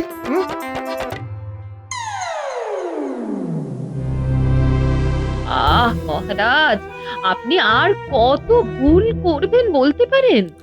কেন রানী, কি ভুল করলাম? কি ভুল করলেন? আপনি জিজ্ঞেস করছেন আমাকে যে আপনি কি ভুল করলেন? মহারাজ, আপনি কি সত্যি মনে করতে পারছেন না? ও, তুমি কি গোপালের কথা জিজ্ঞেস করছো? অবশ্যই। আপনি কি মনে করেন আপনি ভুল করেননি? গোপাল না বড় অন্যের ব্যাপারে নাক গলায়। তার জন্য দায়ী কে মহারাজ? কে দায়ী? আপনি আপনি দায়ী মহারাজ। গোপালকে রাজ্যের সব কাজে জড়িয়েছেন। গোপালকে ছাড়া একটা দিন আপনি কল্পনা করতে পারেন মহারাজ? আমার ভুল হয়েছে, ঠিকই বলেছ। এবার গোপাল ছাড়াই আমাকে চলতে হবে। আমার অনেক সভাসদ, তাদেরও জ্ঞান আছে। আমার মন্ত্রী আছে, মন্ত্রীর মন্ত্রণা নেব না। আমার আর গোপালকে দরকার নেই। এত সংকট থেকে গোপাল যে এই কৃষ্ণনগরকে বাঁচালো, তার এই প্রতিদান। দেখো রানী, আমি কিন্তু গোপালকে চলে যেতে বলিনি। গোপাল নিজে থেকেই গেছে। কিসের অত উদ্ধত্ত? গোপাল আমার বেতনভোগ কর্মচারী। মহারাজ, আপনার ওপর দুষ্ট গ্রহের দৃষ্টি পড়েছে। আপনি তাই দিশাহীন মহারাজ। আপনি চরম বিপদের মধ্যে পড়বেন। আপনি গোপালকে আনুন। না না না, এই অনুরোধ তুমি আর করবে না। আমি রাখতে পারবো না। বাতি নিভিয়ে দাও। আমার ঘুম পেয়েছে। মহারাজ, গোপালের কোনো ঔদ্ধত্য নেই। ঔদ্ধত্য যদি কারো থাকে সেটা আপনার, আর অচিরেই আপনার ভুল ভাঙবে। গোপালকে আপনার প্রয়োজন হবে মহারাজ, হবেই। এটা আমি মনে মনে জানি। মহারাজ, চিন্তার কিচ্ছু নেই। গোপাল গেছে বলে শোক করার দরকার নেই মহারাজ। আমরা সবাই এক একটা গোপাল। নিশ্চয়ই, তুমি আমার মন্ত্রী, তোমার বুদ্ধি কি কিছু কম আছে? গোপালের জায়গায় আমি দুজনকে ভেবে রেখেছি। মহারাজ, মহারাজ, দুইজন এসেছে। কি হলো প্রহরী, কিছু সমস্যা হয়েছে? দুইজন চাষি বিচারের জন্য দাঁড়িয়ে একে অপরের সাথে খুব ঝগড়া করছে। পাঠিয়ে দাও, মহারাজ প্রস্তুত বিচারের জন্য। মহারাজ, এই বিচার শেষ করে আপনার সাথে একটা বিশেষ আলোচনায় বসবো। কি আলোচনা? ওই যে তখন বললাম না, গোপালের স্থানে উপযুক্ত কাউকে গ্রহণ করতে হবে তো। গ্রহণ করব মানে? আচ্ছা ঠিক আছে, এই কাজটা হয়ে যাক, তারপর দেখছি। যথাজ্ঞা মহারাজ। বলো, তোমাদের সমস্যা বলো তো। মহারাজ, আমি একজন চাষি, চাষ করি আমি পেট চালাই। এই মুকুন্দ আমার গরু চুরি করে নিয়েছে। কি আমি চুরি করেছি? মিথ্যেবাদী, খালি মিথ্যে কথা বলা। মুকুন্দ, ভালো হচ্ছে না বলছি। আমি মিথ্যে কথা বলছি না তুই মিথ্যে কথা বলছিস? আবার মিথ্যে কথা? থামো, তোমরা একে একে বলো। তুমি বলো, তোমার নাম কি? আগে যুধিষ্ঠির। কানা ছেলের নাম পদ্মলোচন, সকাল থেকে সন্ধে পর্যন্ত খালি মিথ্যে কথা বলে, তার নাম নাকি আবার যুধিষ্ঠির। দেখছেন মহারাজ? এই চুপ করো, মহারাজ বিচার করছেন। বলো, প্রথম থেকে বলো তো। কাল রাতে ঘুমোতে যাবার আগে দেখলাম আমার গরুটা আমার গোয়ালে বেশ আরাম করে বসে জাবর কাটছে। হঠাৎ একটা শব্দ শুনি, বাইরে বেরিয়ে এসে দেখি ও আমার গরুটাকে চুরি করে নিয়ে চলে যাচ্ছে। আমি চোর বলে চিৎকার করে উঠলাম। দেখ যুধিষ্ঠির, মিথ্যে কথা মোটে বলবি না একদম। আমার গরুটা তোর গোয়ালে বাঁধা বললেই হলো। মহারাজ ও যে গল্পটা বললো না, সেটা আমার কথা। আরে তুই তো অসাধারণ লোক রে। হ্যাঁ, আমার জীবনে ঘটে যাওয়া ঘটনাটাকেও চুরি করলি। তুই আমার গরু চুরি করেছিস। আমার ভারী বয়েই গেছে, তুই আমার গরু চুরি করেছিস আর আমার গল্পটাকেও চুরি করেছিস। কি কাণ্ড রে বাবা, দুজনেই দুজনকে চোর বলছে। তা আসল চোরটা কে? মুকুন্দ চোর। বললেই হলো মুকুন্দ চোর, মহারাজ যুধিষ্ঠির চোর। এ তো খুব সংকটে পড়লাম। দুজনেই দুজনকে চোর বলছে, আসল চোরটা কে? ও মন্ত্রী, কি হবে গো? মহারাজ, আমাকে আজকের রাতটা ভাবতে দিন। হ্যাঁ, কাল বিচার হবে। ঠিক বলেছ। শোনো, তোমরা আজ ঘরে যাও, কাল এসে বিচার ঠিক পেয়ে যাবে। দুজনে সাক্ষী নিয়ে আসবে, কিন্তু সাক্ষীদের প্রশ্ন করলেই কে চোর সেটা ধরা পড়ে যাবে।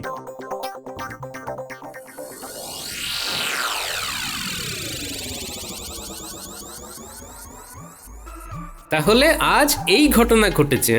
কাল ওদের সাক্ষী সাবুত কি বলে সেটা লক্ষ্য করবে সবাই। তারপর মহারাজ কি রায় দেন সেটাও দেখো। কি আর রায় দেবেন?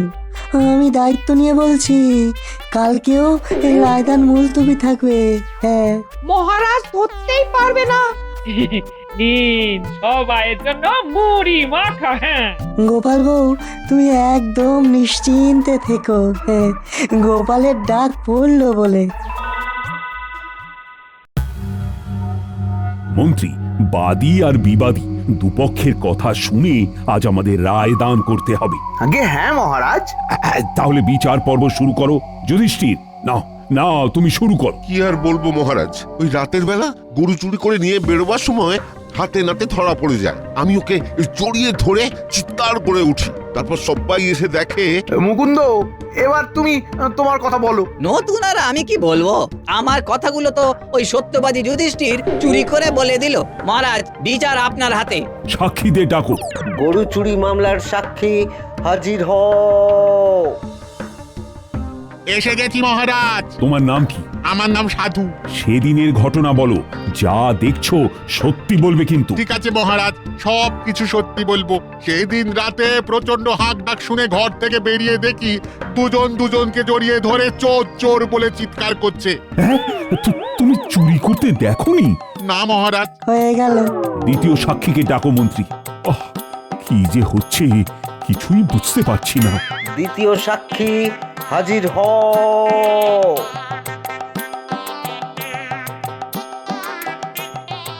বলছে সভাকবি মন্ত্রী মশাই হবেন ছবি। আগে আমি চরণ মহারাজ, সেদিন যা দেখেছি সব বলছি। তুমি কাউকে চুরি করতে দেখেছো?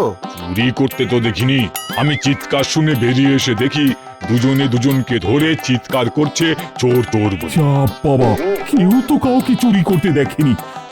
তাহলে বিচারটা হবে কি করে? আর কি গো মন্ত্রী, তুমি কিছু বলো।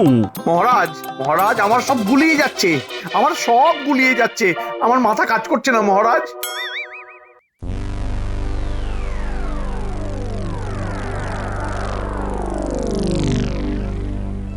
মহারাজ, আপনি পায়চারি করছেন কেন? কি হয়েছে? আপনাকে খুব চিন্তিত দেখছি।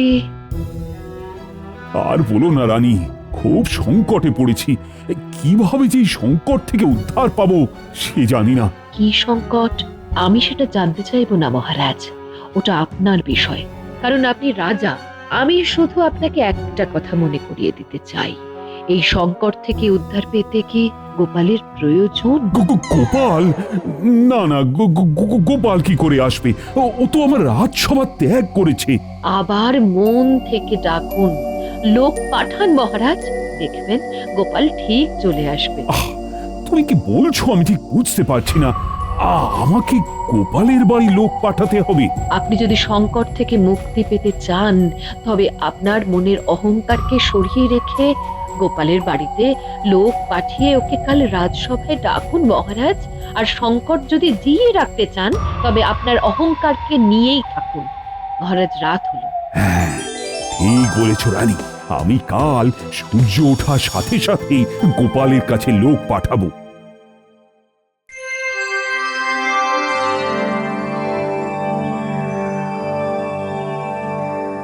এই রে, গোপাল আবার কেন? তার মানে মহারাজ আবার ডেকেছেন? মহারাজের জয় হোক। বলুন মহারাজ, আপনার সভায় ভাঁড় গোপালের আবার কিসের প্রয়োজন পড়ল? বলছি, পুরনো কথা মনে করে আর কষ্ট পেও না গোপাল। তোমার বুদ্ধি আমার খুব প্রয়োজন। আমাকে এই বিপদ থেকে উদ্ধার করে দাও। আপনার বিপদ আমি জানি, দুই চাষির মধ্যে কে যে সত্যি বলছে সেটা জানা যাচ্ছে না। হ্যাঁ গোপাল, হ্যাঁ। ওদের ডাকুন, আজই বিচার শেষ করে কে চোর বলে দেব।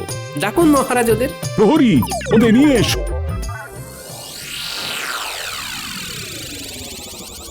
দেখো ভাই, তোমাদের মধ্যে একজন চোর, কিন্তু যেহেতু কোনো সাক্ষী তোমাদের কাউকে চুরি করতে দেখেনি, সুতরাং তোমাদের দুজনকেই আমাদের সময় নষ্ট করার অপরাধে একটা ছোট কাজ দেব। কাজ না বলে ওটাকে শাস্তিও বলতে পারো। কি কাজ? তোমাদের দুজনকে শ্মশান থেকে একটা মৃতদেহ নিয়ে নদীতে ভাসিয়ে দিতে হবে।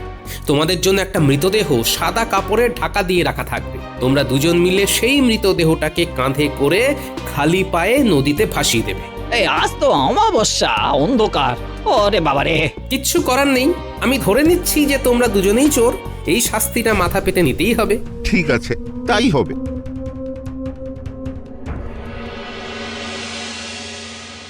গোপাল, দেখি তোমার এই বুদ্ধিতে আমাদের কাজ উদ্ধার হয় কিনা। আমাদের রাত্রি পর্যন্ত অপেক্ষা করতেই হবে, আর আমার কথা মতো মহারাজকে নদীর ধারে লুকিয়ে থাকতে হবে।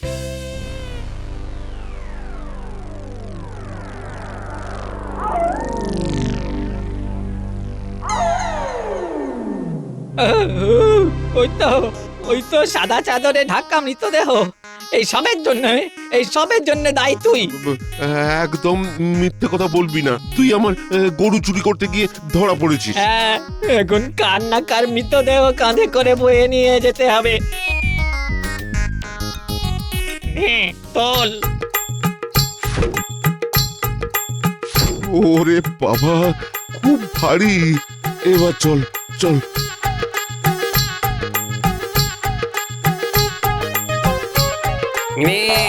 কেমন লাগছে? কে? যাকে ঘাড়ে করে নিয়ে যাচ্ছিস আমি সেই। ওরে বাবা রে,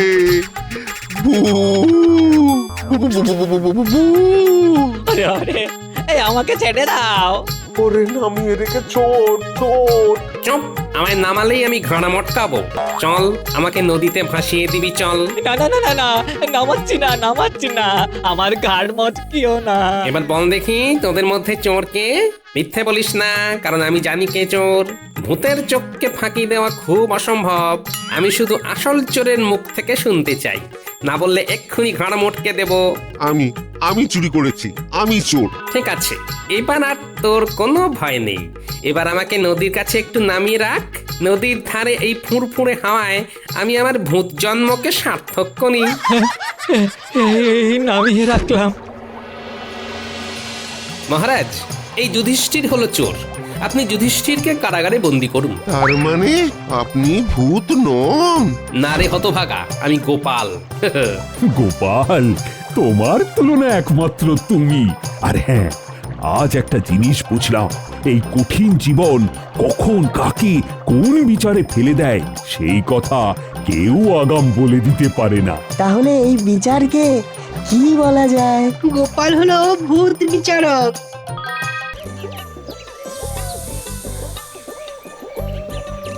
এই যে বলি কি, বেলা যে হয়ে গেল, উঠবে কখন? সেই সন্ধেবেলা নাকি? থামো না গিন্নি, আজ আমি বাজার বা রাজদরবার কোথাও যাব না। আমার জ্বর এসেছে। কি জ্বর? বলি বৃষ্টিতে কে ভিজতে বলেছিল শুনি? স্বামী জ্বর হয়েছে, কোথাও একটু যত্ন আত্তি করবে তা না। হ্যাঁ, তোমার যত্ন আত্তি করা মানে তো গাদা গুচ্ছে রেধে খাওয়ানো। ওই একটু খিচুড়ি আর ইলিশ মাছ ভাজা করো না, মুখটা না বিষাদ হয়ে আছে বুঝলে। কি ইলিশ মাছ ভাজা? খাওয়াচ্ছি তোমায়, খাওয়াচ্ছি ইলিশ মাছ। বেশি চিৎকার করো না, গলা ভেঙে যাবে। হ্যাঁ, সেই পুরো হাড়ে হাড়ে চিনি তোমায়, হাড়ে হাড়ে চিনি। আমিও তোমায় হাড়ে হাড়ে চিনে গেছি গিন্নি। তোমার সাথে সংসার করে মাথায় টাক পড়ে গেল। যত সব। আমি বাজি ধরে বলতে পারি গিন্নি, গোটা কৃষ্ণনগর রাজ্যে তুমি হলে সর্বসেরা রাঁধুনি। সত্যি বলছো? ওই শাক পাতা যাই রান্না করো না কেন, তাই অমৃত। আমার চেহারা দেখে বোঝো না কিছু গিন্নি? এই যে শোনো, তুমি শুয়ে থাকো, আমি মাছ আনতে যাচ্ছি। হ্যাঁ। ওহ, এই বুড়ো বয়সে আর কত মিথ্যে বলাবে মা। একই গোপাল গিন্নি, চললে কোথায়? বাজারের ঠোলে হাতে, ব্যাপার দেখে মনে হচ্ছে বন্ধু গোপাল বিপাকে পড়েছে। তার খুব জ্বর এসেছে। হ্যাঁ, তাও দেখুন আমার কাছে আবদার করলো ইলিশ মাছ খাবে। হ্যাঁ, সে কি বন্ধুর জ্বর? তবে তো যেতে হবে তার ঘর, সঙ্গে বিজ্ঞানীকে করে দোসর।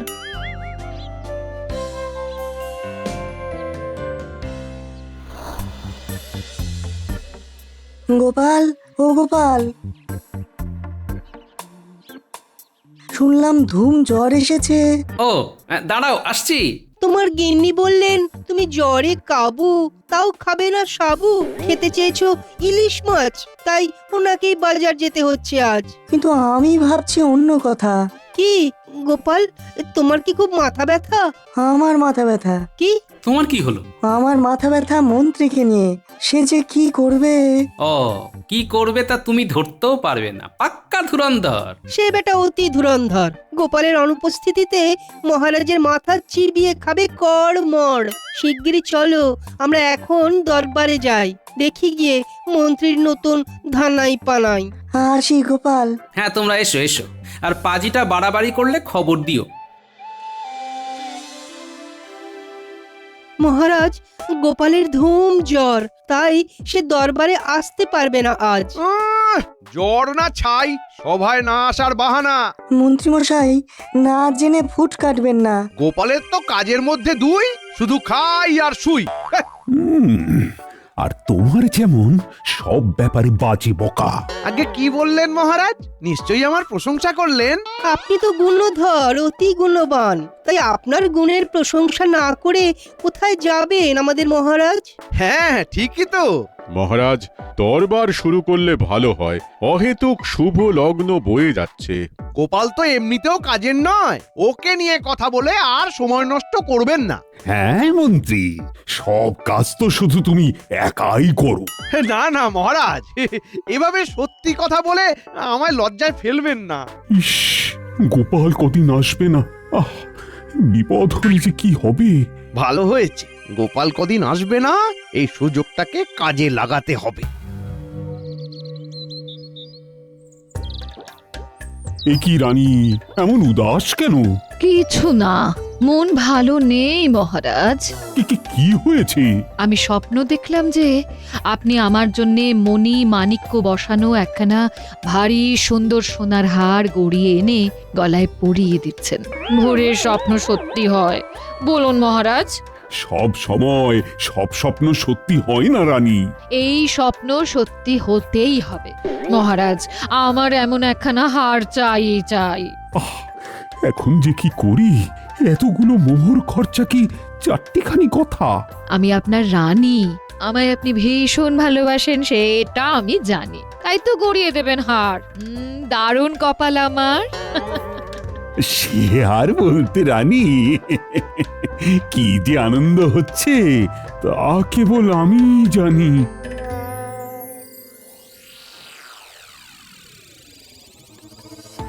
দূর দূর দূর, মহারাজকে কি করে কায়দা করে কাদায় ফেলবো কিছুতেই মাথায় আসছে না। এজো, তুমি তখন থেকে কি এত ভাবছো গো? মহারাজকে বাগে আনার মতলব ভাবছি, কিন্তু মাথায় তো কিছুই আসছে না। তা এবার কি করবে শুনি? রাজবাড়ি পরিষ্কারের কথাটা মহারাজের কানে তুলতে হবে। আরে মন্ত্রী মশাই, সকাল সকাল রাজপ্রাসাদের দিকে চললেন নাকি? হ্যাঁ, সব দিকে খেয়াল রাখতে হবে তো। আমি এই রাজ্যের মন্ত্রী বলে কথা, তোমরা হলে সব অপদার্থ, কেউ কাজের নয়। আপনার মতো পদার্থ যে নই সেটাই অনেক। সব গোপালের কথায় ওঠবোস করো, কিছুটা আমাকে দেখেও শেখো। আপনাকে দেখে যে কি শিক্ষা পেয়েছি মন্ত্রী মশাই তা বলে বোঝাতে পারবো না। হুম। লোকটার নিশ্চয়ই আছে কোনো ধান্দা, না হলে বিনা কারণে এত সকালে প্রাসাদে যাওয়ার মতো নয় ও বান্দা। গোপালকে খবরটা দিতে হবে।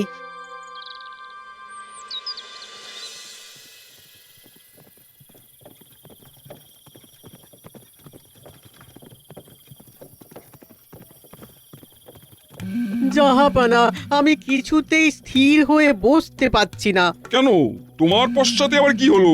পিঁপড়ে কামড়াচ্ছে? হ্যাঁ, মানে না জাহাপানা, সামনে কৃষ্ণনগর তো, তাই মনটা তুরুক নাচ নাচছে।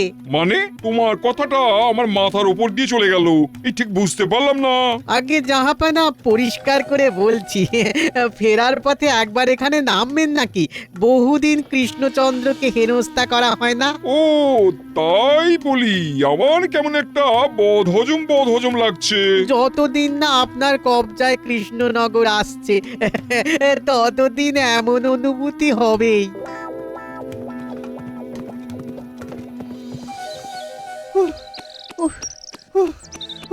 কি হয়েছে সভাকবি, এত হাঁপাচ্ছ কেন? মন্ত্রীর সাথে দেখা হলো, প্রাসাদে যাচ্ছে। ওরে বাবা, তাই নাকি? ঠিক বুঝলাম না মতলবখানা কি। বুঝেছি, নিশ্চয়ই মহারাজকে শুকনো পরামর্শ দিতে গেছে। বাড়ি যাও, ওর দৌড় আমার জানা আছে। বেশ, তুমি যখন দিলে আশ্বাস, ফেলবো না আর দীর্ঘ নিঃশ্বাস।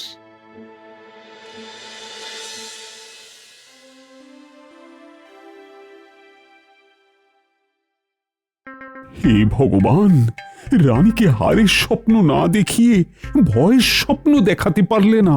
একবার মন্ত্রীকে নিয়ে জহুরির কাছে যেতে হবে। মহারাজ, মাফ করবেন এত সকালে বিরক্ত করার জন্য। তোমার কথাই ভাবছিলাম, তুমি অনেক বছর বাঁচবে মন্ত্রী। না বাঁচলে হবে, আপনার দেখভাল করতে হবে না। বাহ বাহ বাহ, খুব ভালো বলেছো তো। কিন্তু এত সকাল সকালে এখানে যে? মহারাজ, প্রাসাদের পিছনের আগাছায় নানা ধরনের সব বিষাক্ত পোকা আর সাপ ঘুরছে। এবারে প্রাসাদের দিকটায় নজর দিতে হবে তো। ঠিকই বলেছো মন্ত্রী, পুরনো পরিত্যক্ত ইঁদারাটাও পরিষ্কার করতে হবে। আচ্ছা মহারাজ, এবারে বলুন আপনি আমায় কেন মনে করছিলেন? আমার সাথে একবার জহুরির দোকানে যাবে। তোমার রানীমার স্বপ্নে দেখা হারের মতো সত্যিকারের একখানা মণিমাণিক্য বসানো হার গড়াতে দিতে হবে। কি মণিমাণিক্য বসানো হার? সে তো করতে অনেক মোহর খরচ হবে। কি যাবে তো মন্ত্রী? নিশ্চয় নিশ্চয়। হ্যাঁ, এখন তুমি তো আমার বল ভরসা। মণিমাণিক্য দিয়ে হার গড়ানো বার করছি। বুঝলে, তোমার রানীমার আবদার আমি কি আর না করতে পারি?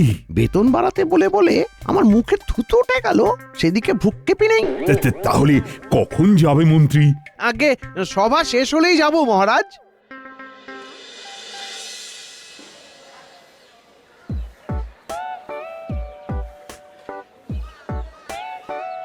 জাহাপনা, এ যে দেখছি সিংহের কাছে শিকার নিজেই এসে ধরা দিচ্ছে।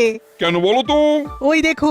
ওই দেখুন রাজা কৃষ্ণচন্দ্র আর শেয়ালের থেকেও ধূর্ত মন্ত্রীটা এদিকেই আসছে। তাই তো দেখছি, আমাদের কাজটা খুব সহজ হয়ে গেল। এ কি নবাব বাহাদুর, যে আপনি এখানে এখন? কি ব্যাপার? কেন আসতে পারি না নাকি? তা মহারাজ কৃষ্ণচন্দ্র বনে যাচ্ছেন নাকি? না না, আসলে রক্ষী হিসেবে মানুষরূপী শেয়ালকে নিয়ে বেড়াচ্ছেন তো, তাই। আমার মাথায় শিয়ালের থেকেও বেশি বুদ্ধি তো, সেই জন্যই মহারাজ খুব ভরসা করেন আমার উপরে। সত্যি কি বুদ্ধি তোমার? তা কৃষ্ণচন্দ্র, এদিকে কোথায় চললে? আগে আমি তো মহারাজকে নিয়ে বনে নয়, বাজারের জহুরির দোকানটায় যাচ্ছি। উনি রানীমাকে রানীমার স্বপ্নে দেখা হার গড়িয়ে দেবেন। সাচ্চা মহাব্বত। জাহাপানা, আপনিও তাহলে চলুন বেগমের জন্য হার দেখতে। যা বলেছো উজির, চলো চলো চলো। উফ, মন্ত্রীকে নিয়ে আর পারা যায় না। বেশ করেছি, নবাবকে সব বলে দিয়েছি, আজকে খেলা জমে যাবে।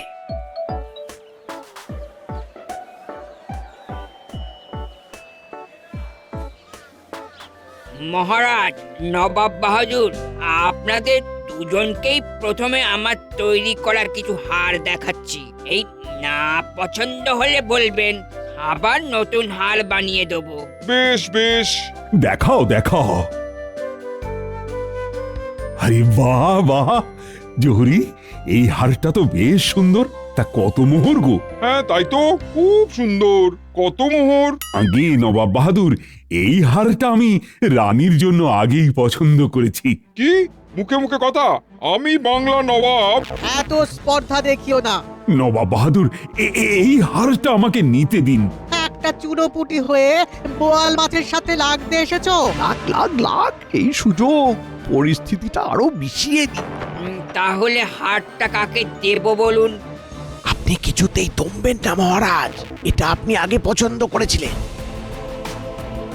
নবাব বাহাদুর, আপনার প্রতি শ্রদ্ধা প্রদর্শন করেই বলছি, আপনি খামোখা একটা হারের জন্য ক্ষমতার জোর দেখাচ্ছেন। না, এই হার আমি নেব। তুমি এমন আরেকখানা গড়িয়ে নাও। এটা কিন্তু ঠিক হচ্ছে না নবাব বাহাদুর। জহরি, হারটা দাও। কৃষ্ণচন্দ্র, বারবারা ভালো, কিন্তু অতি বারবারা ভালো নয়। খবরটা এক্ষুনি গোপালকে জানাতে হবে।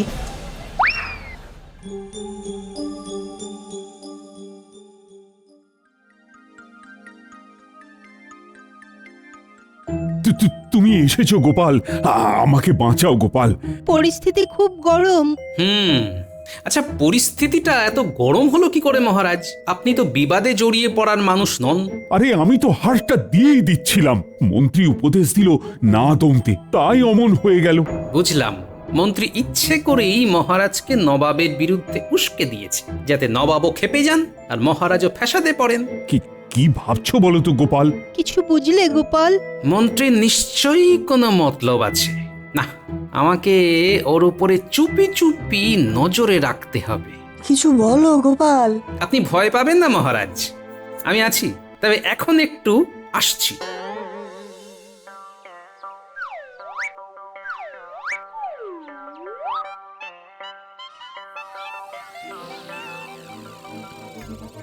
কই গো, তাড়াতাড়ি খেতে দাও আমায়, আর ঘন্টা দেড়েক বাদে মুর্শিদাবাদে যাব। আগুনে ঘি ঢালতে, মানে নবাবকে উস্কাতে যাবে তো? উফ, আজ যা ঝগড়া লাগিয়েছি না, তুমি ভাবতেও পারবে না। এই দাঁড়াও দাঁড়াও দাঁড়াও, খেতে দিচ্ছি। শুভ কাজে যাচ্ছ, ঠান্ডা ভাত খাইয়ে কি পাঠাতে পারি? দাঁড়াও দাঁড়াও দাঁড়াও। ঠিকই বুঝেছি, তাহলে আমাকে ছদ্মবেশে মন্ত্রীর পিছু নিয়ে প্রাসাদে ঢুকতে হবে। মনটা যে কি ফুরফুরে লাগছে বলে বোঝাতে পারবো না গো। ফুরফুরে মন আর গরম গরম ভাত, দুয়ে মিলে তোমার কাজ হবে ফটাফট। মজা দেখাচ্ছি, দাঁড়াও। হাতে 1.5 ঘন্টা মতো সময় আছে। যাই, গিন্নির একখানা শাড়ি আর মিয়ার আস্তাবল থেকে একখানা ঘোড়া নিয়ে আসি। ও গিন্নি, তুমি হলে আমার যোগ্য সহধর্মিনী। সব তোমার প্রভাব, বুঝলে এখন সব রকমের ঘোর প্যাঁচ বুঝতে আর কোনো সমস্যা হয় না। না, আমি আর দেরি না করে যাই।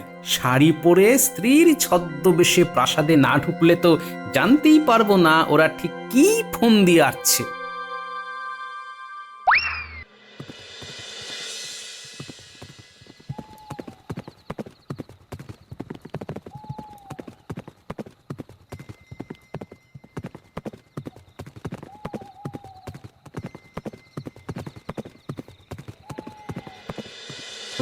এক বাজার ভর্তি লোকের সামনে কৃষ্ণচন্দ্র অপমান করলো আমায়। বুঝি তাকে কিভাবে শায়েস্তা করা যায় বলো তো? এই হার চুরির দায়ে ফাঁসিয়ে দিন নবাব বাহাদুর, চোর প্রমাণ করে ছাড়ুন। বলছো? সবাই জানে এই হারটা কিছুতেই কৃষ্ণচন্দ্র আপনাকে দিতে চাইছিল না, তাই রাজাকে চোর প্রমাণ করাটা সহজ হবে। তাহলে তো প্রাসাদের নারী নক্ষত্র জানে এমন একটা লোককে নিয়ে একখানা জব্বর পরিকল্পনা করতে হয়। একদম তাই। আমাদেরকে এই কাজে সাহায্য করতে পারবে একমাত্র ওই শয়তান মন্ত্রীটা।